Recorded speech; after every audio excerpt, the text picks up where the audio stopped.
¿Qué tal, amigos? Bienvenidos a su programa de La Chimenea, en donde en esta ocasión vamos a hablar, entre otros temas, del teatro. El teatro, que es una de las formas de expresar del cuerpo humano, de la mente humana. Y antes que arranquemos y les presentemos a nuestro invitado, a ver, Ángel, muéstranos el libro que conmemora los 150 años de nuestra cámara. Aquí está, mire, amigo mío. Amigos, ya está. Edición grande, pasta dura. Ajá. Con una pintura aquí al centro que conmemora los 150 años de la Canaco. Aquí lo dice, mira qué bonito. ¿Quiénes son los tres personajes, estimado Ángel? Tenemos a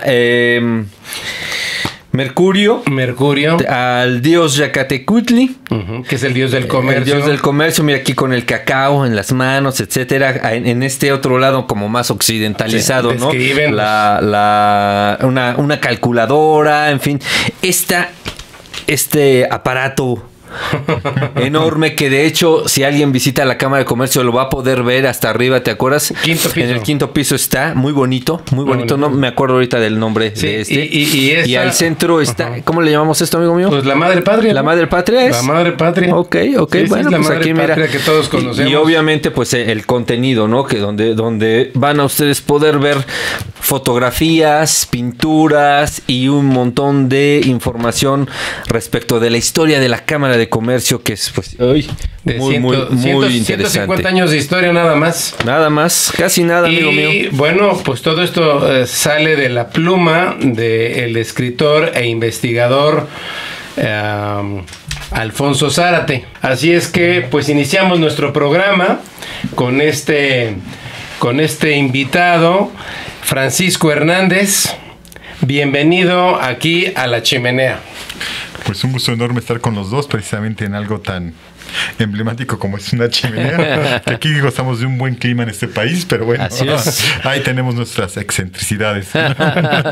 Me encanta la Ciudad de México porque en un solo día puedes tener mucho frío en la mañana, mucho calor a mediodía, lluvia por la tarde, frío otra vez por la noche. O sea, es un clima de incertidumbre. No total. Sabes qué va a haber. Pues yo sí les puedo decir que va a haber en este programa un alto contenido informativo, sobre todo de una persona muy dedicada, como lo es Francisco, al ambiente de teatro. Así es que qué gusto tenerte. Y bueno, pues vamos a hacer una primer pregunta.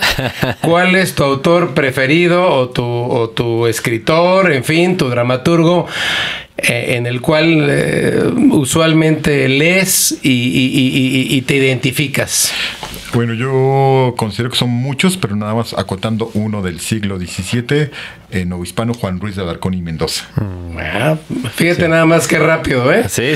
Pues va con todos, pero ahí está uno en la mesa. Sí, fíjate Ángel, que para mí es un honor y una excitación, ¿no? De poder entrevistar a una persona de teatro, amigo mío, porque dentro de esta gran variedad que significa las artes, ¿no? Yo estoy inmerso, como tú bien lo sabes, en la pintura, la escultura, la evaluación de los objetos de arte, ¿no? De las antigüedades. Pero quien ejerce el arte desde su propio ser, me parece que son personas que son excepcionales, que siempre tienen un giro de tuerca en su ser, ¿no? En su forma, en su trato incluso. Y entonces me da mucho gusto, te diría conocerte, pero ya veíamos que nos conocíamos desde hace tiempo, pero me parece una gran oportunidad poder entrevistar a una persona como lo eres tú, querido amigo. Y bueno, ¿qué te llevó a dedicarte al teatro? ¿Desde cuándo lo haces? Porque por lo menos desde que yo te conozco, que es hace más de 10 años, ya te dedicabas a esto. Sí. Bueno, fíjate que es muy buena pregunta. A mí me gustaron desde... Pues yo digo que desde niño, porque a los 8 años me aprendí un poema de Quevedo. ¡Qué bárbaro! Que dice: oh dulces prendas mías, juntas estáis en la memoria mía y con ellas en la muerte consagradas. Había ciertos elementos que me empezaron desde niño a a transitar. Yo también dejé de estudiar, yo me salí de la secundaria, de la Academia Militarizada México, Tradición, Disciplina y Honor. Mira, ahí en Tacubaya. Ahí en Tacubaya, Sí. cuando tenía 14 años, porque era yo pues muy inquieto, ahí con un chico que se llama Hugo y Sebastián Lerdo de Tejada, Erwin Díaz Serrano, Alfredo Rojo, todos esos compañeros eran fuego puro. Pues yo me quemé, ¿no? Entonces dijo mi padre, te sales de aquí, pero esos 4 años fueron muy importantes porque no volví a estudiar hasta los 18 años. Los 4 años de mi vida estuve como en otro... En un proceso. En un proceso, sí. Y mi padre es comerciante, todavía vive, pero era que esos grandes comerciantes de la Merced y Central de Abastos. Ok. Y entonces viajábamos por todo el país. Y esos 4 años me la viví en los manglares, me lo viví en los ríos, en el corte del mango, el corte de la manzana, la pera. Entonces fueron... ¿Estamos hablando de qué edad? ¿De qué edad? De los 14 a los 18 años. 14 a 18. Ok. Sí. Pero en esos 4 años me gustó mucho más la lectura todavía. O sea, disfrutaba leer, Digas. tanto como caminar, meterme a nadar a los ríos, subir y cortar una papaya, un mango y supervisar los cortadores de mango. Todo. O sea, fue una vida muy intensa. Ajá. Tanto que dije, no, tengo que seguir estudiando para conocer más, saber más de todo el cosmos que me rodea. Sí, y entonces a los 18 años terminé la secundaria. y que para sorpresa mía, eso fue muy padre, pero a sorpresa mía, fui el único alumno de 10 de toda esa generación. O sea, y no me costaba estudiar. O sea, ya había un interés genuino en hacerlo. Fíjate que un interés, sí, pero había un gusto enorme. Había un gusto por conocer, por saber. Sí, sí. Más que dedicarme a... yo no soy machetero de esas personas santas. No, sino era nada más el gusto. Entonces terminé la secundaria e inmediatamente a los 19 años ingresé a la Nacional Preparatoria, a la UNAM, a la Prepa 2. Y de ahí pues ya me seguí en la literatura, en la poesía, creé un taller de literatura en la preparatoria, estaba en el grupo de oratoria, estaba en el grupo de danza, en el grupo de teatro, o sea, en la selección de básquetbol, o sea, todo lo que se podía hacer yo lo hacía. Terminé la prepa y entré a la carrera de letras clásicas, a estudiar latín y griego. Okay. Pero luego, en el tercer semestre, me di cuenta que había algo que era teatro. Y entonces me di cuenta que había la carrera de teatro, empecé a entrar de oyente y el cuarto semestre ya no lo cursé, me cambié la carrera de teatro. En la UNAM, Facultad de Filosofía. Facultad de Filosofía y Letras. Me cambié de carrera y desde el primer día amé la primera actividad. Porque yo, como me gustaba la poesía, yo vestía como poeta decimonónico, como necromante, abrigo negro. Ahí andaba siempre camisa blanca, tirantes, corbata. Yo vestía poeta decimonónico. Y entonces me dice el maestro que vive aún, Fidel Monroy, me dice, a ver, el del abrigo y del saco elegante se lo quita, y se quita los zapatos y se pone a caminar con todos. El prerrafaelita ese. Exacto. Entonces, en ese momento me desprendí de todo eso y conocí el teatro, ¿no? Conocí el teatro al ritmo de un tambor y inicié teatro, y ya en el tercer semestre monté mi primera obra, fue Las Ranas de Aristófanes, pero la obra se montó en el espacio de la universidad. Tiene un espejo de agua frente a Rectoría y frente a las islas. Está entre los dos, perdón. Y ahí monté la primera obra, utilicé las estructuras y la obra fue dentro del agua. Y era una obra que era Las Ranas de Aristófanes, la primera obra de teatro crítico, porque aparece Aristófanes, pone en la escena, pone a Eurípides, Sófocles y Esquilo, los 3 grandes comediantes, los 3 grandes trágicos, los lleva a escena. Pero en ese momento que estamos hablando de 1995, ustedes recordarán que teníamos una crisis política muy grande. Claro. Muy y económica. Económica y política. Entonces, yo monté esa obra dentro de me preguntaron si quería montar una obra dentro de la Semana de la Cultura Clásica. Y yo había leído esa obra e encontré qué es lo que deberíamos hacer en ese tiempo, porque la obra se presentó para toda la comunidad universitaria. Las Ranas de Aristófanes. ¿Y qué era el tema? Pues que Aristófanes, el autor, ponía a Dionisio para que reviviera a los 3 trágicos y viera quién daba el mejor argumento para rescatar a la República, la crisis como la que estamos viviendo. Entonces iba mucho ad hoc. Iba con el momento, ¿no? O sea, eso me marcó mucho porque ahí me quedó el planteamiento de siempre ante una crisis buscar en aquellos que vivieron crisis tan humanas y tan severas como la corrupción, la crisis de este tiempo. Entonces yo bebí de esa obra y presenté ante toda la comunidad universitaria, porque no fue nada más para filosofía y letras, sino era toda la comunidad, todas las facultades asistían. O sea, era tu ópera prima. Era mi ópera prima. Me fue también que me fui a Estados Unidos con ella. Fíjate. Me fui a la Universidad de Texas, estuve en 6 meses en la Universidad de Texas, me quedé allá haciendo teatro, regresé a la Ciudad de México a terminar la carrera de teatro. Ajá. Luego me metí a la carrera de historia, pero ya estamos hablando sobre el 95, pero en el 98 ya me había becado el FONCA, porque monté una obra que es Las Preciosas Ridículas de Molière, también abordando el metro. Y entonces hacía dentro los vagones del metro y luego en Copilco hacía la puesta en escena y me lo dieron se creó como espacio cultural, espacio teatral, el metro Copilco, y tenía mis bodegas, guardaba mi escenografía y vestuario ahí entre las vías, ahí en una bodega.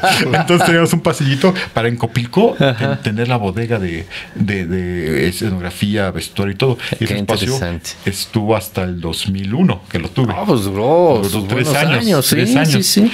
Y luego de ahí, bueno, en el mismo metro me vine en el 99 al centro y llegué con unas piezas ridículas al Zócalo, un Zócalo que no tiene nada que ver con el actual, porque los coches se estacionaban alrededor de la plancha del Zócalo. Afuera de Plaza Nacional solamente había en la puerta principal un solo guardia, un solo soldado. Era otro México. Y podías ingresar por la puerta principal para conocer los murales de Diego Rivera, para conocer la obra arquitectónica. Sí. Entrabas por la puerta principal. Entonces yo llegué con todos mis actores y tomamos el Zócalo. ¿Cuántos eran? Eran 12 actores.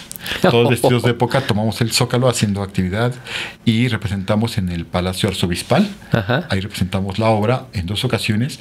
Y el Palacio Arzobispal en aquella época metían 250 personas. Nosotros metimos 450. ¡Qué barbaridad! Durante 2 funciones, o sea que fue Hitazo. Entonces ahí yo me quedé en el centro del 99 a vivir, a hacer cosas. Desde entonces no ha salido del centro. Me he salido del centro. Y luego me metí mucho a la investigación, a la historia, y un libro que me marcó así maravillosamente, de un gran periodista, historiador, fue el libro de Fernando Benítez, Historia de la Ciudad de México. Yo cuando leí ese libro, porque estaba en el centro, entonces necesitaba saber, ¿no? Llenarme del centro Lo estabas histórico. viviendo. Entonces leí ese libro, que son 10 volúmenes, en una edición comercial, pero yo compré la edición de 3 volúmenes, que son diseñados por Vicente Rojo en piel. Son preciosos los 3 tomos con los 3 escudos, el prehispánico, el virreinal, el independiente. Sí, claro.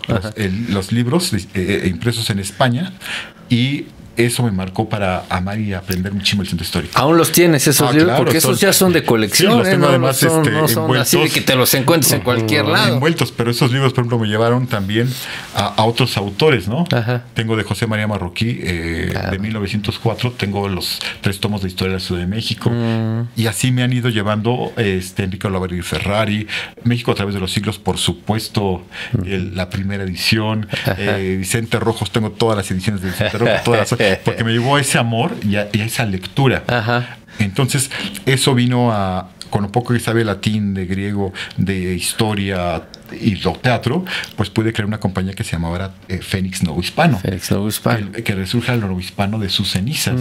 Que el teatro novohispano fue muy importante. Sí. Para este país desde el siglo XVI, desde la evangelización.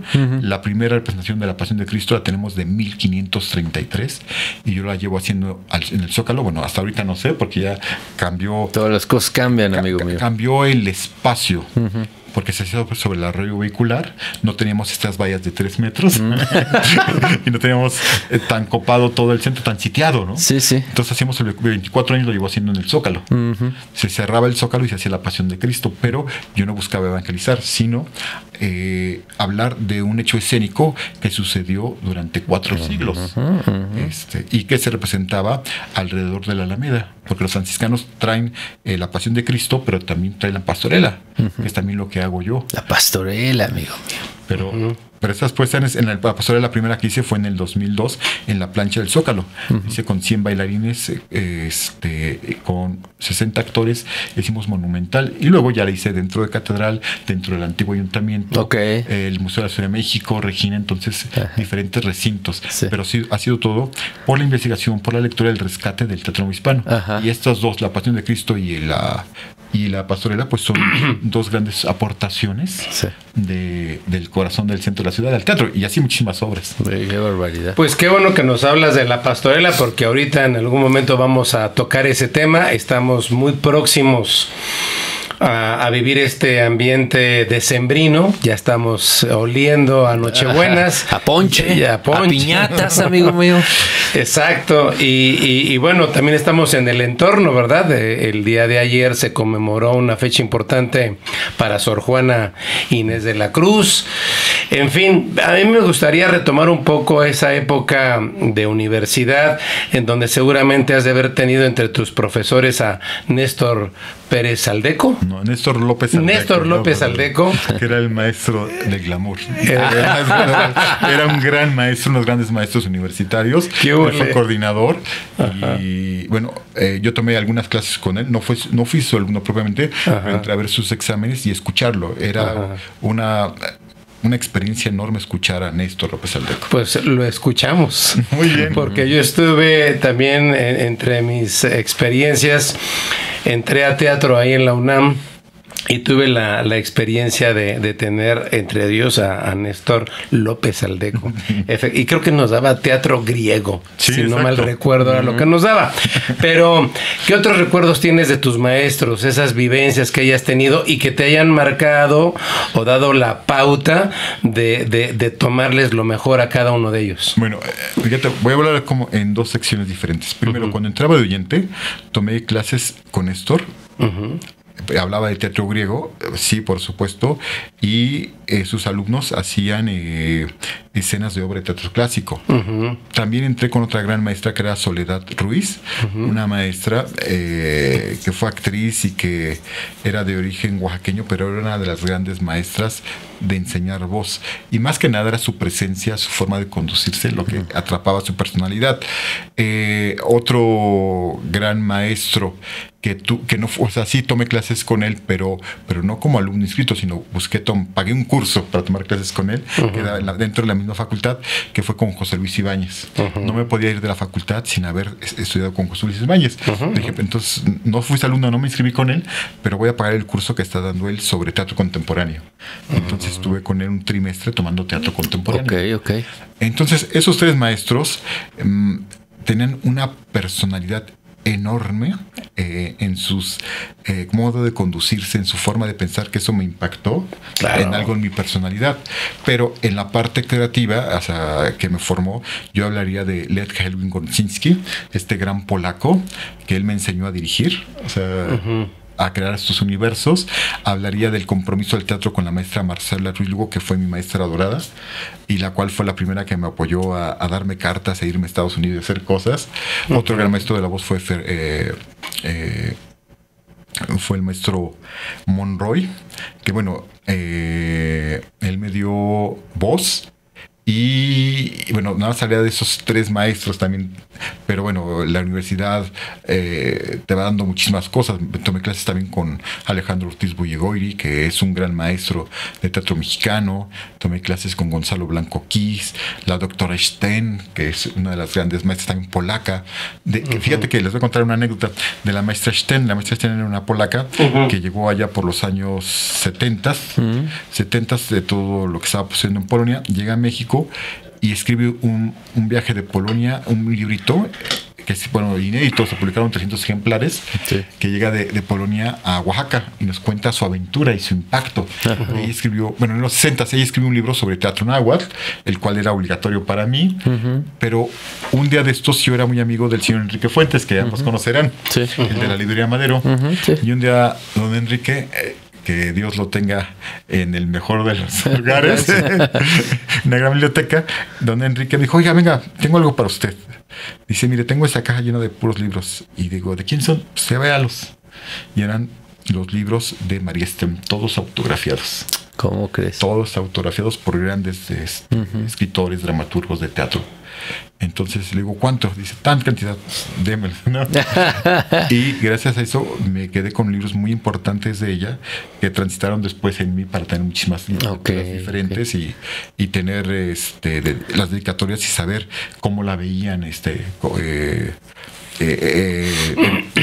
son tantos los autores, pero bueno, el padre del teatro mexicano, que se me está yendo el nombre ahorita, Rodolfo Sigli, Hugo Argüelles, cómo se referían a ella en sus dedicatorias. Ajá. Entonces, bueno, todos estos maestros, me faltan seguramente muchos más, pero todos los maestros transitaron en mí y yo creo que fue un gran valor para mí haber transitado o haber aprendido de todos ellos, de estos 4 años de formación universitaria. ¿Y de los poetas, amigo mío, quién ha influido en ti? ¿O quiénes han influido en ti? ¿Qué te puedo decir? Bueno, el que dije primero fue Francisco de Quevedo Villegas, don Luis de Góngora y Argote, por supuesto Sor Juana Inés de la Cruz, que además montamos el año pasado, el 12 de noviembre, y nos costó mucho trabajo en el Zócalo, porque no nos querían dar permiso. Montamos Primero Sueño de Sor Juana Inés de la Cruz. Este texto lo montamos en pandemia y pasó en la televisión el 21 de diciembre, pero en aquella época ella lo escribió el 21 de diciembre de 1691, sucede su poema, y nosotros lo presentamos en el 2023, el 21 de diciembre, en la pandemia. En televisión se proyectó en Capital 21, que es uno de los más grandes poemas del 17. ¿Por qué? Y porque me ha tocado hasta ahorita. Primero Sueño es un poema en el que habla Sor Juana de que ella tiene la inquietud de conocer todo el conocimiento absoluto, conocerlo todo, o sea, todo el saber, no la creación, sino el saber humano, universal. Entonces, ¿qué dice? ¿Cómo le hago? Bueno, pues lo voy a hacer de la siguiente manera. Me voy a dormir y mientras me estoy durmiendo voy a describir cómo es la noche de los seres en el universo, cómo duermen los peces, cómo duerme el león, cómo duerme el ciervo, cómo las cosas van llegando al silencio, a este momento. Entonces ya se durmió todo. Entonces, cómo mi cuerpo se empieza a dormir, y lo va describiendo. Describió la noche afuera, ahora la noche interior, cómo el cuerpo va durmiendo, y ya cuando el cuerpo duerme, desprende su espíritu o su alma, no el alma cristiana, sino el saber, se desprende ya y empieza a hacer ese viaje hacia el universo. Y cuando va a llegar a verlo todo, en ese momento es tanto lo que ve, tanto lo que está a su alrededor, que cae. Va cayendo, y antes de caer se vuelve a levantar. Pero yo lo hice de manera empírica, hice Sor Juana el mismo sueño, lo hice de manera empírica, ahora lo voy a hacer de manera científica. Entonces vuelve a ascender de manera científica, bajo los lineamientos de Aristóteles, va subiendo, y otra vez va a volver a ver todo el saber, y en ese momento amanece. Ya no puede verlo todo, entonces tiene que regresar y ya no puede ver todo el conocimiento, porque le ganó la vida, la existencia, la luz del día. Regresa y dice: el mundo iluminada y yo despierta. Entonces eso lo montamos en el Zócalo con la Compañía Nacional de Danza, y creo que eso es lo que hasta ahorita, porque me ha trastocado más y me ha formado, porque cada poeta en cada momento me han ido aportando. Y de poetas, bueno, yo pensé que iba a ser poeta, porque eso me iba a dedicar, por eso estudiaba letras clásicas. Quería ser un escritor, un poeta. Entonces sí, son muchos los poetas que pudiera decirte, pero bueno. ¿Qué relación hay entre los que hacen teatro y los poemistas, los creadores de poemas? Porque no conozco una persona que se dedique al teatro que no le guste el poema, que no le guste declamar, leer, interpretar poemas. ¿Cuál es esa relación? Bueno, es que van aunadas de la mano. Antes, ya lo dice Octavio Paz en El Arco y la Lira, hasta los mismos naturistas escriben en poesías. Tratan de escribir hasta en hexámetros, hasta en estructuras poéticas sus textos. Y lo que tiene es que la poesía es el género que comunica directamente, ya lo dijo Zorrilla, con Dios, ¿no? Por ejemplo, yo monto el Don Juan Tenorio porque es poesía lírica, es poesía pura. Es un lirismo, lo escribió el texto en 20 días, y es un texto de poesía que te atrapa inmediatamente. Los versos que están ahí, dices, wow, cómo pone a hablar a Don Juan, a Doña Inés, todo lo que nos va contando a través de su poesía, y él es un gran poeta. Primero es un poeta, un poeta que nace en 1817 y casi 20 años después le toca saber del asesinato, no, ahora que estamos en eso, no, le toca saber de que se suicida José Mariano de Larra, es el más grande escritor del romanticismo en España. Y entonces Zorrilla sabe, él tiene 19 años, sabe que ha muerto el gran escritor, poeta, literato, crítico de la sociedad, y inmediatamente escribe un poema y se va al panteón para declamarlo ante todos los poetas románticos. Entonces dicen que enterraron a un poeta y sacaron entre hombros a otro, que fue José Zorrilla. ¿Qué tal? Entonces la poesía va, y por supuesto, y el teatro va junto. O sea, él escribía poesía, pero también le piden que haga teatro, y las dos van cosas aunadas, ¿no? Sí. O sea, si lees a Sófocles, o ves lees la obra de Edipo, pues está llena de poesía, llena de reflexiones humanas, como el Cantar de los Cantares, que le costó la chamba a Fray Luis de León en la Universidad de Salamanca, lo echaron para afuera, pero de la traducirla, pero sí, la poesía va muy aunada con todas las artes. Claro. Yo quisiera hacer un pequeño retroceso a esta época de universitaria. No sé si en aquella época se culminaba con tesis o con algún trabajo. Tú culminaste tu universidad, tu carrera de teatro con algún trabajo en lo particular. Sí. ¿Cómo la culminas? Mira, ¿en qué tema? Te voy a decir 3 cosas. Yo no estoy titulado por 3 cosas. Porque hice 3 cosas diferentes, 3 temas diferentes que nunca se pudieron concretar. Hice una sobre el teatro en el metro. Entonces me fui al metro de Inglaterra en 1863, que se crea, al tren de Nueva York en los años 20, donde hay actividades teatrales de los años 20, y me fui al metro de la Ciudad de México, que yo fui el primero que hizo teatro en el metro de la Ciudad de México. No digo que yo, pero bueno, fue el primero, y sobre eso hice una tesis. Pero después terminé el trabajo y de pronto llegué al Teatro Nuevo Hispano, y de pronto hice un proyecto que iba a ser como tesis, el juicio final de Fray Andrés Olmos, e hice toda la investigación. Pero tanto me fue la investigación y tan brutalmente bellísima que en vez de titularme decidí montarla. Ajá. Y la monté con 200 actores, con carretas, caballos. O sea, fue monumental. Y aparte, la orquesta del ejército, me prestó el ejército su orquesta. ¡Qué bien! O sea, tenía 60 músicos y tenía 80 años percusionistas. Había 400 personas en escena. Ajá. Entonces en vez de titularme, ese era mi segundo proyecto, pues no me titulé, sino que hice el montaje.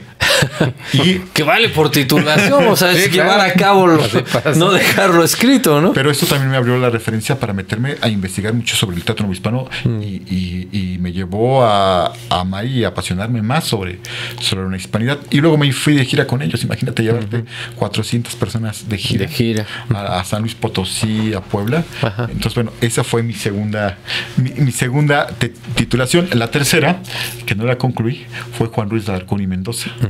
Juan Ruiz de Alarcón y Mendoza lo trabajé para hacer una nueva revisión bibliográfica y biográfica de Juan Ruiz, pero al leer sus obras lo que hice fue montarlas mejor. Entonces monté la obra de Examen de maridos, pero la monté en casonas antiguas del centro histórico. O sea, en casas que tuvieran como ese corral de comedias. Ajá. Y bueno, pues de ahí ya me fui también de gira por el país, y luego participé en el Festival del Centro Histórico. Entonces, el momento que termino un proyecto, pues lo voy montando, y así ya llevo como 80. ¿Qué te parece que hagamos una pausa, y en el siguiente segmento vamos a continuar con nuevos temas y nuevas obras de teatro? Ángel, ¿qué te parece que le demos una revisión a nuestras redes sociales? Porque es muy importante que las personas sepan en dónde hacemos la difusión. Sí. Este programa, como todos ustedes lo saben, es auspiciado por la Cámara Nacional de Comercio, un programa dedicado a los empresarios, Francisco, como tú, que le apuestan todo al arte y a la cultura. Así es que, ¿qué redes sociales tenemos por ahí, estimado Ángel? Tenemos Facebook, tenemos Instagram, tenemos YouTube, claro. Apple no sé qué. Ajá. Tenemos el del circulito verde, ¿cómo se llama? Spotify, gracias mira, Chava. allá Todo nos lo con soplaron. La Chimenea, el podcast. Ahí Así nos pueden es que- buscar. así Es más, es. búsquenos y si no estamos en alguna, nos escriben, nos dicen, oye, te falta en tal. Exacto. ¿No? Así es que síganos, denle like, compártanlo principalmente porque ustedes saben qué éxito ha tenido nuestro programa, ¿va? Muchísimo. La verdad es que sí, agradecemos mucho porque la gente nos ha empezado a seguir, les ha empezado a gustar nuestros contenidos y para mí es un gran orgullo que la gente se meta en esta cuestión del el arte y la cultura, ¿no? En un país que tiene pues, tantos problemas primarios antes del arte y la cultura, que la gente nos esté siguiendo, la verdad, se agradece mucho. Muy bien, Francisco, Ángel, ¿qué les parece si hablamos, y sobre todo tú, Francisco, del centro histórico, ¿no? Este lugar que ha sido, lo has mencionado ya, 20 y tantos años de estar ahí, enclavado. Platícanos de ese centro histórico, de cuando llegaste a hoy en día, y cómo se siente ese centro histórico para ti, sobre todo una opinión de cómo ves ese centro histórico y la importancia de este centro histórico. Bueno, ahora sí, como estamos, voy a usar una palabra que se volvió ya muy común, pero sí es una palabra Que vale. que vale bien a este momento, que es transformación. El centro histórico, a mí me tocó la época, yo iba desde los 16, 17 años, iba al centro histórico, iba al Café París, que era un café donde iban los exiliados, que es ahora está La Góndola, se llama el restaurante, allí en 5 de mayo. 5 de mayo. Iba a la ópera, que en esa época era malísima la comida. Ya entraba, o sea, la estatura me ayudó en esa época porque no tenía todavía 18 años para entrar a la cantina, pero entraba hermoso lugar y disfrutaba el centro. Esther Haddad, esta gran cantante, me tocó verla en el Bar Cristal ahí en la calle de Cuba en 1987-88, que era muy chiquito y ahí actuaba ella, era también muy muy joven. El centro histórico sí, como dijo María Félix, sí tenía este olor que todavía tiene. que Internacionalmente conocida sí. por lo que dijo el centro histórico.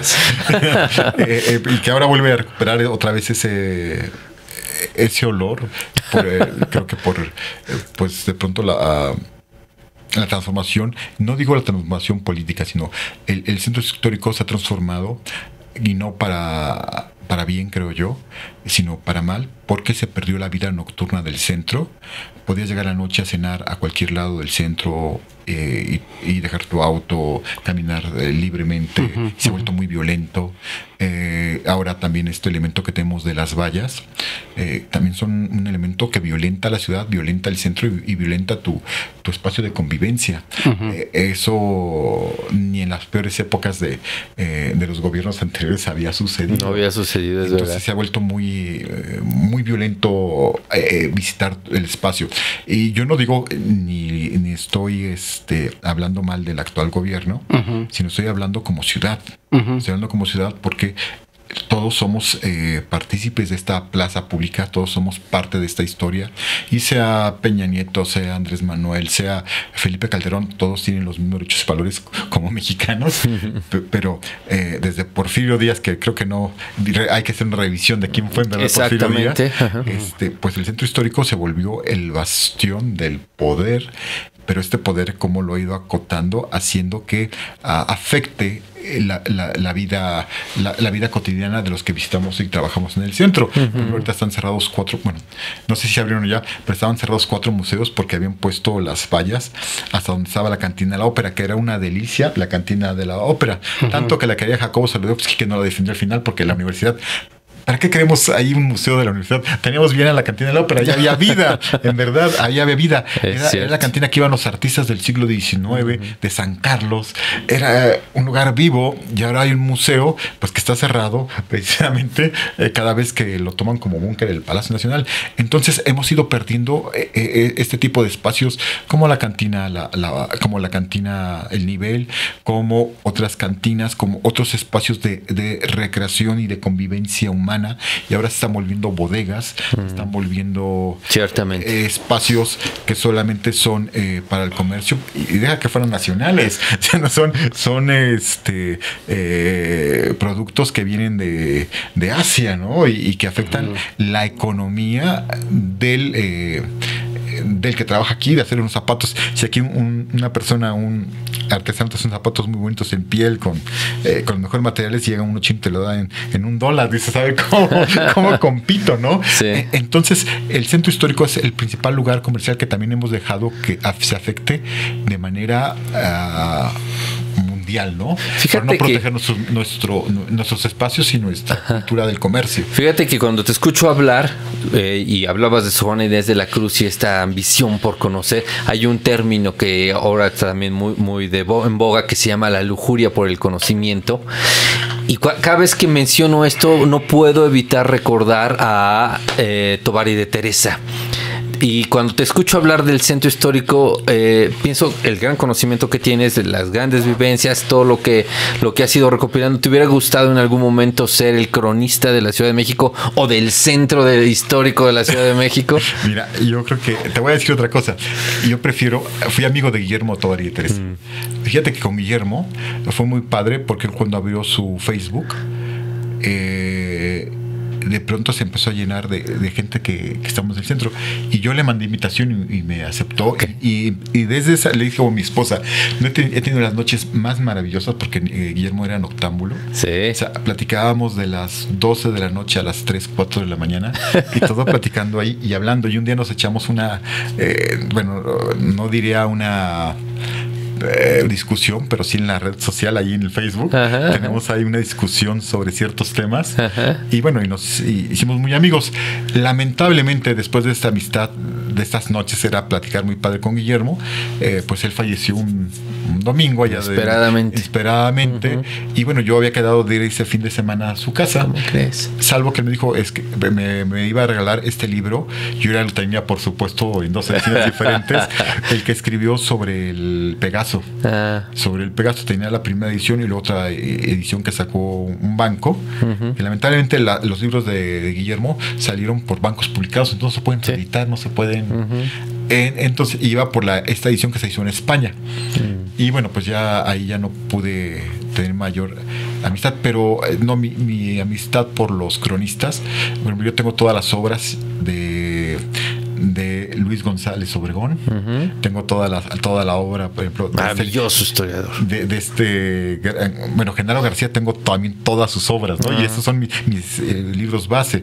Luis González Obregón, Genaro García y por supuesto Don Artemio de Vallarispe, que dejen de decirles que Don Artemio, yo leí su biografía sobre la Güera Rodríguez en una edición de lujo, que sacó de 200 ejemplares, la conseguí de lujo con pequeñas acuarelas. Y ese libro me hizo montar la Güera Rodríguez. Porque igual dice Don Artemio, en el momento que él conoció la historia de la Güera Rodríguez y lo llevaron a un baúl donde estaban aquellas mantillas, aquellos robosos, lo sintió entre sus manos aquel calor de esa mujer, sintió la necesidad de escribir sobre ella. Entonces yo al leer a esto de Don Artemio, pues escribí una obra que fue muy exitosa sobre la Güera Rodríguez. Entonces, más allá de ser cronista, yo creo que he hecho una crónica en la ciudad teatral. Deja de contarte, y me siento muy orgulloso de eso. En todos los edificios del centro histórico, casi te voy a decir el 99%, he montado el teatro que se suscitó ahí en el centro. O sea, desde Palacio Nacional estuve 14 años siendo el Don Juan Tenero, porque ahí se representó. Hice en el patio principal Sor Juana, Amores más Laberinto, porque ahí se representó, tenía su corral de comedias. En 1691 para un rey se representó ahí Amores más Laberinto. El Tenorio se representó con Maximiliano, ahí lo monté 14 años. Y he estado en la Basílica Antigua de Guadalupe haciendo teatro. He estado en todos los, o sea, dime cuál, el mismo edificio de la Secretaría de Educación Pública me lo tomé para hacer teatro. Estuviste en la Casa de la Sequía, ¿no? En la Casa de la Sequía, ahí la tuve como sede. Me quisieron tanto que me volví parte del exilio español, me volví socio. Y Leonor Sarmiento Pubillones, que fue una gran amiga, ella me abrió las puertas y ahí estuve como 5 años haciendo teatro, dando conferencias, haciendo mucha labor. Pero fue en la Sequía. Digo, es que es que no sabría decirte cuántos espacios, pero bueno, San Ildefonso, Minería, el convento de la Merced, hice muchas cosas.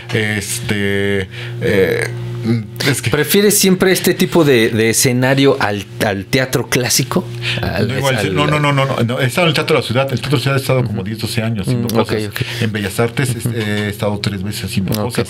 Pero tú como el que pone la escena, el director, ¿te gustan más los teatros o te gusta más callejero? No, creo que el teatro es uno. Ajá. Y el teatro puede expresarse desde el Palacio de Bellas Artes hasta la calle. Y lo que el teatro debe tener espectacularidad, debe estar bien hecho para que atrape al espectador que va a pagar una butaca y siente Bellas Artes, como el espectador que de pronto va pasando y lo atrapas. El otro está ya predispuesto, sí, por sí, eso sí. no, ese de pronto va pasando, lo atrapas, se queda y le robas, le quitas y le sumas a su vida no solo 1 hora o 2 horas, le sumas una visión diferente. Me imagino que cuando tú ves eso dices misión cumplida. Claro. Sí. Te quiero comentar algo, probablemente lo sepas, probablemente no. Nuestra Cámara Nacional de Comercio apoya muchísimo todo lo que es la tradición, la cultura, y desde hace algunos años todo lo que es el famoso desfile o procesión de las Catrinas ha sido motivado por nuestra Cámara. No sé si tú lo sepas. ¿No te la sabías? Yo pensé que por James Bond. Bueno, se aprovechó toda esta situación y el que generó el desfile de las Catrinas es la Cámara Nacional de Comercio. Y fíjate que recientemente, este año, surge una idea magnífica de nuestro presidente José de Jesús Rodríguez para motivar al mariachi. Y este año, lo que fue el fin de semana pasado, se llevó a cabo de miércoles a domingo el primer Congreso Mundial del Mariachi. El mariachi es un personaje, o es todo un personaje del centro histórico y de nuestras vidas. ¿Qué opinas? ¿Qué te amerita este mariachi? ¿Cómo se puede, para el próximo año sobre todo, cómo se puede fortalecer con una obra de teatro, con algo que pudiera motivarse precisamente para una etapa previa a lo que es el segundo Congreso Mundial del Mariachi, que va a ser en noviembre? ¿Qué se te ocurre, sobre todo, el mariachi como tal y su trascendencia histórica, si lo has usado en alguna de tus obras de teatro? En fin, platícanos algo del mariachi. Wow.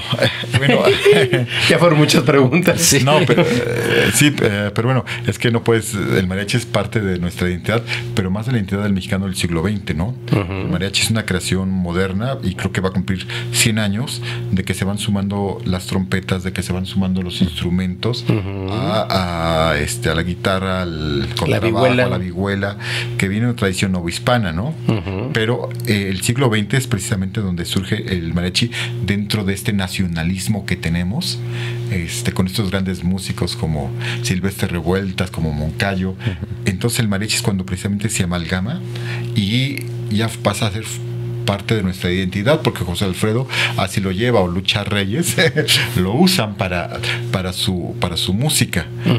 Entonces yo creo que el mariachi debería concientizar más al público de que no solo es el disfrute, el gozo, que lo hacemos natamente, sino saber en verdad cuáles son los elementos que fueron formando nuestro mariachi para tenerle mayor amor, mayor cariño a lo que hacen estos hombres. Antes yo me acuerdo que iba yo a escuchar mariachis también muy chavo, iba al Tenampa, pero en El Paso no estaba este elefante ahí del museo del tequila, y de pronto era una arcada, ¿no? Era tan sencilla, pero te metía inmediatamente en ese ambiente,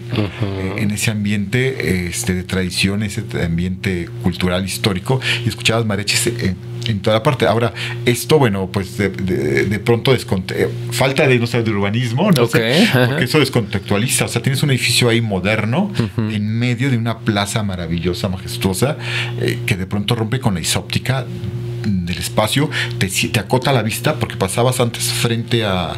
Lo tenías limpio. Y veías al mariachi e inmediatamente te atrapaba. Pero ahora tienes un monstruo ahí que está a primera vista y te cierra todo lo maravilloso que puede tu vista recorrer y escuchar. Entonces, creo que esas cosas de la modernidad a veces no están tan bien. Pero el mariachi sí se debería revalorar como lo están haciendo ustedes. Y no digo hacer un museo, hacer 10 museos en diferentes partes, con instrumentos antiguos, con vestimenta, claro, con publicación de libros, con investigación, para que se vuelva a algo todavía más trascendental y más importante. ¿Hay alguna puesta de teatro que involucre mariachi? Mira, el mariachi se puede involucrar en cualquier puesta en escena, nada más que es muy caro. Yo una vez le pregunté a unos amigos que es el mariachi joven de Tecatitlán, y bueno, pues 80,000, 70,000 pesos por función, no me... ¿Quién no fue uno de los que estuvieron aquí? Estuvo. Mariachi juvenil de Tecatitlán. Exacto. ¿No? O los entrevistamos, ya no recuerdo algo así. Sí, los entrevistamos. Con eso trabajé 20 años haciendo cosas.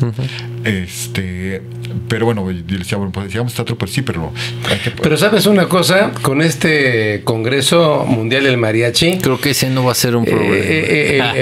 Los dineros no va a ser un problema, porque precisamente la Cámara le está poniendo el reflector al mariachi, no al artista como tal, ¿no? Así es. Vicente Fernández, Pedro Fernández, ¿no? Todos estos artistas. Y creo que sería muy interesante que pudiéramos lograr algo a nivel teatral. Así es que vamos a empezar a buscarlo, a revisar esto, porque creo que es una activación muy interesante. Sí. Bueno, ¿qué te parece si hacemos una pausa? Vamos a hacer una pausa. Hacemos una pausita y regresamos. Continuamos. Gracias. Estamos en este tercer segmento, último de nuestro programa, donde creo que hemos hablado y disfrutado del teatro. Gracias a Francisco. Creo que sería muy prudente que habláramos, bueno, desde mi punto de vista y salvo la mejor opinión de ustedes, de dos puestas en escena que han sido, creo que, fundamentales en tu vida. Yo una o dos veces, he visto creo que 3 veces La Pasión, ¿no? Sí. Y la otra, pues todo lo que son los aspectos de las pastorelas, como decíamos en el primer segmento, el tenorio, que habláramos, bueno, también el tenorio. Realmente estas 3 puestas, Pasión, Tenorio y tema de pastorela, son una estructura que cada año has venido desarrollando. Sí, ¿verdad? Sí, son 3. Son como pilares, ¿no? Son pilares, y cada año monto una obra de Juan Luis Alarcón. Okay. Y bueno, en Sor Juana he montado casi todo su teatro. Por ejemplo, una obra inédita de Sor Juana que monté fue la que encontró Guillermo Schmidhuber, que es La Segunda Celestina, una obra que Sor Juana escribió a los 23 años. Qué barbaridad. En 1673 en el Palacio Real en Madrid ante Mariana de Austria. Porque le pidieron a Sor Juana que la rehiciera porque se le ocurrió morirse al que la estaba escribiendo. Qué ocurrencia. Se la mandan a Sor Juana a cruzar el mar y ella les reescribe. Pero sí, o sea, sí, de alguna manera son pilares. Pilares, la Semana Santa con el Via Crucis, luego viene el Tenorio y al final la pastorela. Y dentro de eso, bueno, hay muchísimas cosas más. Claro, totalmente.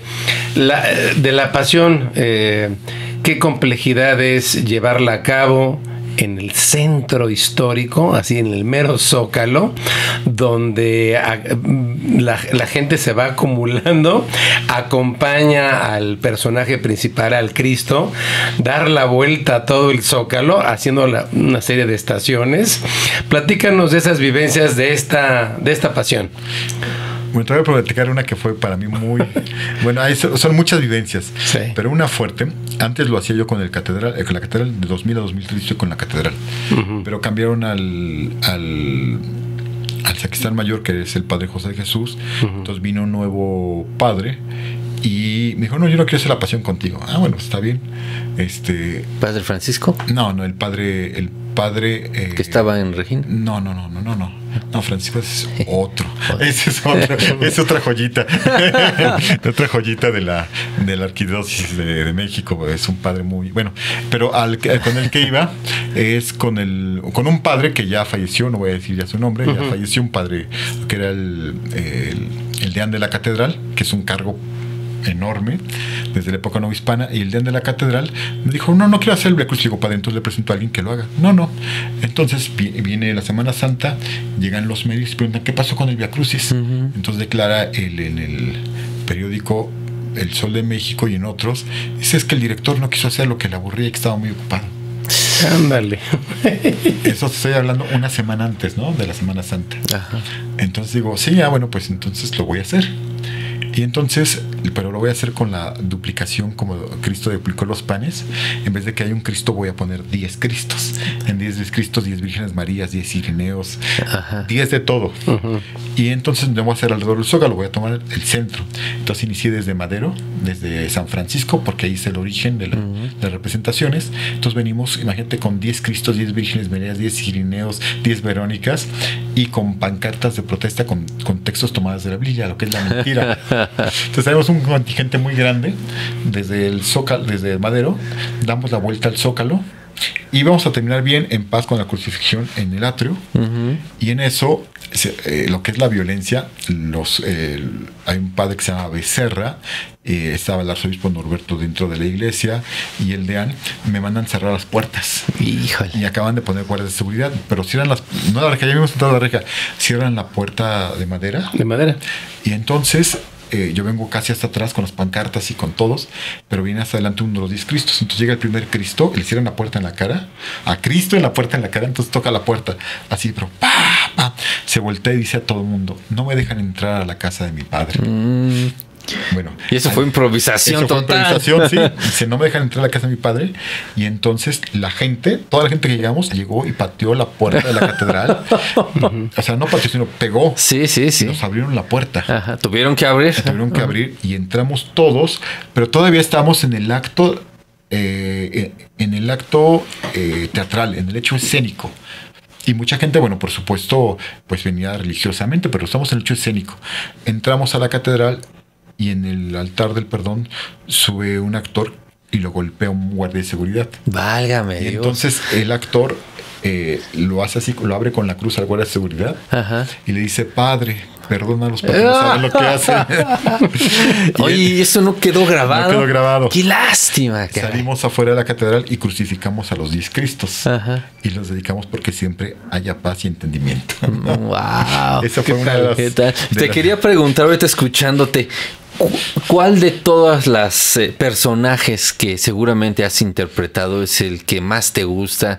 No sé si el que más dificultad te trae o el que más amas por alguna situación. ¿Cuál de los personajes es el que más amo? Ajá, o el que más te gusta representar, con el que tal vez tienes una anécdota. Bueno, es que hay muchas en el centro, hay muchas de todas las horas hay, pero te voy a contar una histórica, que es historia. Estábamos haciendo Don Juan Tenorio en Palacio Nacional, teníamos 400 personas sentadas ahí en el patio y de pronto empiezan a correr todos los militares y las armas. Y estaban quemando la puerta de Palacio Nacional. Entonces estaba diciendo Don Juan, llamé al cielo y no me oyó. Y se oyen, guardias, todos a puerta, y corriendo así con sus fusiles, las botas, claro, oyéndose en la marcha, ¿no? Entonces hicimos una pausa y todos volteamos, ¿no? Y entonces seguimos representando a Don Juan y no nos dejaban salir de Palacio Nacional porque estaban quemando la puerta. Sabemos que no fue los 43, sino que fueron los mismos de paramilitares del gobierno, ¿no? Pero eso fue muy fuerte, mucha tensión. Y bueno, cosas históricas también. Cuando hice el espectáculo Voces de Catedral, pues yo tenía que llegar a la función. En aquel entonces, en el 2001, tenía un suru, ¿no? Tenía un suru. Y de pronto pues yo me metí entre las calles para llegar hacia entrar a la catedral, porque me estacionaba dentro de la catedral y yo tenía que llegar porque tenía las llaves de todos los espacios para abrir. Yo tenía que llegar, no podía dejar el coche en ningún lado. Entonces me meto entre las calles, salgo a 20 de noviembre y voy atrás de los de ¿Dónde iba a ser el aeropuerto? ¿Ayotzinapa no? ¿Iba a ser? ¿El aeropuerto? No. Sí. ¿Cómo se llama? ¿Dónde iba a poner Fox el aeropuerto y no se lo dejaron poner? Algo Atenco. Atenco se llama. Entonces iban todos los de Atenco a caballo y con machetes, ¿no? Ok. Y entonces de pronto me vi dentro de marcha y iban otros carros así junto conmigo porque eran parte de Atenco, entonces yo iba con ellos también pitando. Camuflajeado. Y entonces damos la vuelta al Zócalo y entonces yo ahí me salgo por la calle Guatemala y me meto a la catedral. Pero de pronto yo era parte de la manifestación de la marcha de protesta. Es que también el Via Crucis una vez estamos haciendo la Pasión de Cristo y era a las 10 la representación y a las 9 tembló. Hombre. Tembló. Uh-huh.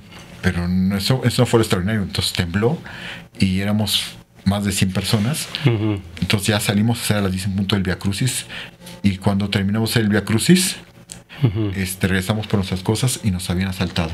Se habían metido dentro de la catedral y se habían robado todo. Híjole, qué va. Y luego declararon que había sido autorrobo. Oh. Ya veo. Oye, hablando de lo que es la pastorela, esta pastorela que de alguna forma tuvo una gran influencia determinante para los franciscanos para llevar a cabo esta evangelización. Tengo entendido que esta primer pastorela la has representado o la sueles representar, ¿cierto? Saliendo de la iglesia que está contigua a la catedral, por ahí a un ladito, no recuerdo cómo se llama esa zona. ¿El sagrario? Sí, algo así.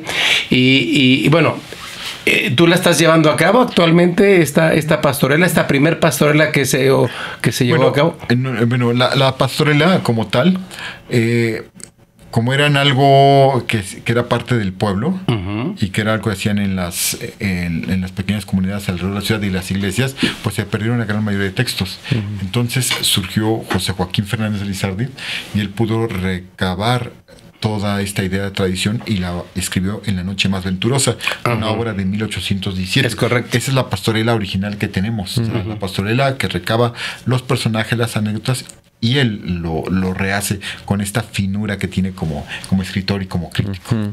Entonces yo es la que he montado durante todos estos años, uh-huh, y he estado en muchísimos recintos, en la misma catedral la representaba, en el Zócalo, el antiguo ayuntamiento, el convento de Regina, uh-huh, y este año la voy a representar en el Museo de las Intervenciones. Uh-huh. Y okay.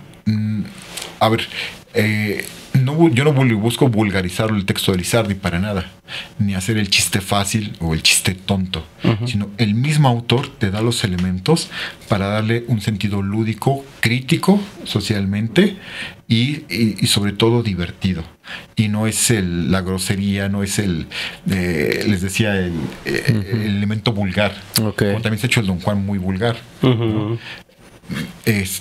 Por ahí dijo un autor que al pueblo no hay que darle lo que aplaude, sino lo que necesita, ¿no? Entonces, pues eso trabajamos el verso, hay música en vivo, hay elementos espectaculares como es la música, el decir bien el verso, el vestuario, que atrapan al público y te conducen a un lado diferente que lo que te podría conducir un chiste fácil donde citas personajes de la televisión, ¿no? Uh-huh. Te conducimos a otro lado, te llevamos a otro lado para que tu imaginario vaya más allá y buscar tocar tu sensibilidad para que obres como tú gustes.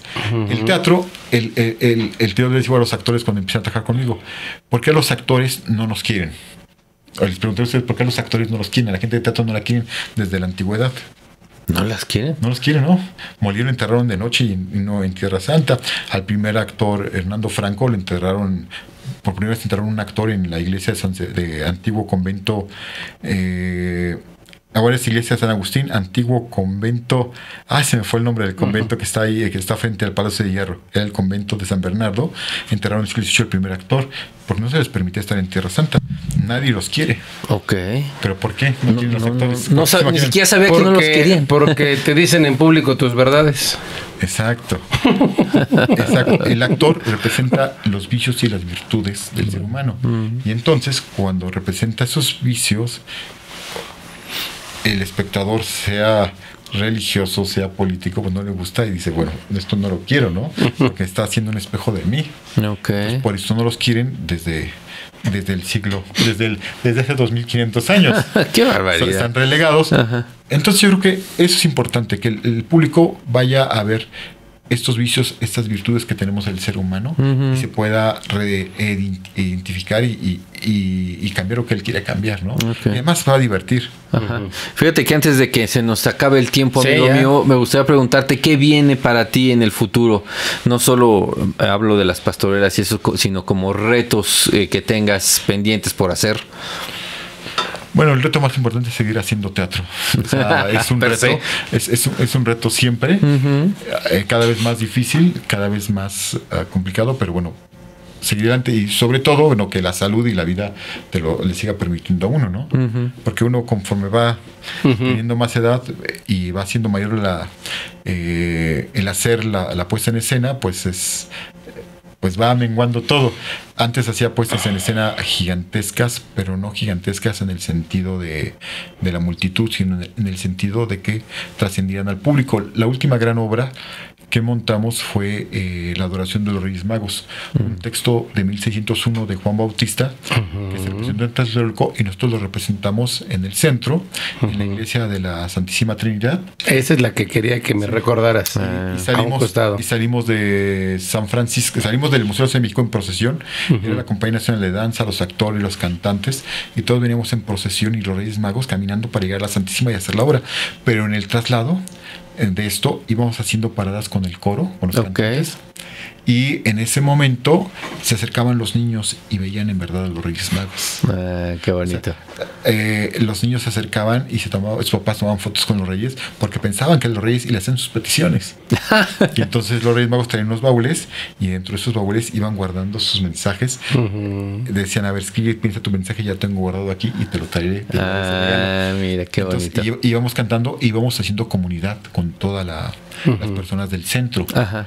Llegábamos al espacio, este foso que es de la Santísima Trinidad, y se hacía la representación y teníamos a los comerciantes, a los niños, a todo mundo. Hay 1000 personas de mínimo había durante cada representación. Pero bueno, esas cosas se pueden hacer con el permiso del gobierno, con que haya alguien con la sensibilidad para llevarlas a cabo y bueno, pues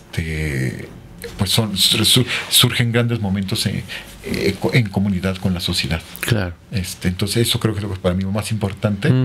Y pues eso fue creo que lo más la última gran intervención aparte del Vacrucis que tuve en 2019 en el centro. Después vino la pandemia y todo cambió, ¿no? Sí, pero todo paró. No fue para bien, sino fue desde otra perspectiva ahora las cosas. Oye, actualmente estamos ya llegando a la recta final de noviembre y vamos a empezar diciembre. Ahorita, para estos últimos 15 días de noviembre, tienes una puesta en escena que se esté llevando a cabo. ¿Y qué planes hay? Nos decías que en el Museo de las Intervenciones vendría la pastorela, de qué día, etcétera. Entonces, ahorita para los últimos 15 días de noviembre, ¿hay alguna puesta? No, tendremos la pastorela en 15 de diciembre. Acabamos de terminar el tenorio el domingo pasado. Ok. Tendremos la pastorela en el Museo de las Intervenciones a partir del 15 de diciembre. Entonces, del 15 de diciembre hasta... Sí. ¿Mande? ¿Tienes fecha de 15 de diciembre? Hasta el 23 de diciembre. Ok, entonces son 8 días. Del 15 al 23 de diciembre, sí. Museo Nacional de las Intervenciones. ¿Tendrás que una representación diaria? Tenemos una representación diaria de la diaria de José Joaquín Fernández de Lizardi. Perfecto, entonces ese es el próximo proyecto, amigos, para que podamos ir a ver esto. ¿Sí? Así es. Ahora, déjanos, ¿tienes algunas redes de Fénix Novo Hispano? Sí, por supuesto, en Facebook. Instagram y todo esto, ¿no? Facebook es Fénix Novo Hispano, nos pueden encontrar en @Fénix en Instagram. En Instagram. Son las únicas ahorita. Entonces, arroba Fénix. En Instagram. Y en Facebook, Fénix Novo Hispano. Fénix Novo Hispano. Sí. Ok. Y también perdimos, en vez de ganar con las redes, perdimos las redes. Teníamos Twitter, teníamos también YouTube. Pero bueno, dejamos de atenderlas y nos concentramos nada más en estas dos redes. ¿Algún teléfono? ¿Quisieras dar algún teléfono? Bueno, sí. Digo, el que tú consideres para que te contacten a la compañía de teatro, sí. ¿no? amigo? Si me pueden contactar, bueno, o sea, a mi teléfono personal me pueden mandar un mensaje de WhatsApp que es el 55 39 56 36 10. Perfecto. Sí, por eso es muy importante para poder hacer enlace contigo. Así es que bueno, pues encantadísimo de que nos hayas visitado en esta chimenea. Yo espero que en un par de meses nos vengas a volver a visitar y nos platiques de lo que se ve, de lo que se ve, que en este caso sería la pasión, sí, por aquella época de... Bueno, si lo permiten los tiempos. porque digo... sí, claro. El año pasado fue muy difícil, lo cancelaron un día antes. Sí, sí. Y luego al día siguiente, en la mañana, nos conocía que sí lo podemos hacer. Entonces, se ha dificultado, como hacemos nosotros en el Zócalo, sí, cada vez es más difícil, ¿no? Ahora que hablabas de James Bond, cuando íbamos a la pasión que estaba James Bond y no nos permitieron hacerlo, ¿no? Claro. Entonces yo lo hice en el convento de Regina, hicimos la Pasión de Cristo. Pero ya había terminado todo el James Bond, pero eran, bueno, son la visión y sensibilidad de las autoridades que depende mucho de algo que es hacer comunidad y no violentar, ¿no? Tanto como nos violentan las vallas y todo esto. Perfecto. Buenos amigos, él es Francisco Hernández, su compañía de teatro Fénix Novohispano, una gran alternativa para poderse no nada más divertir, sino también aprender de teatro y de nuestras tradiciones. ¿Alguna cosa más, Ángel? Nada, amigo mío, pues que nos sigan en las redes, que le den like, que le den campanita, corazoncito, todas las cosas que hay ahí para seguir. Ajá. Y pues a lo que viene. Perfecto. Pues nos estamos viendo próximamente. El sábado es cuando subimos el programa. Así es que estén muy al pendiente y hasta la próxima.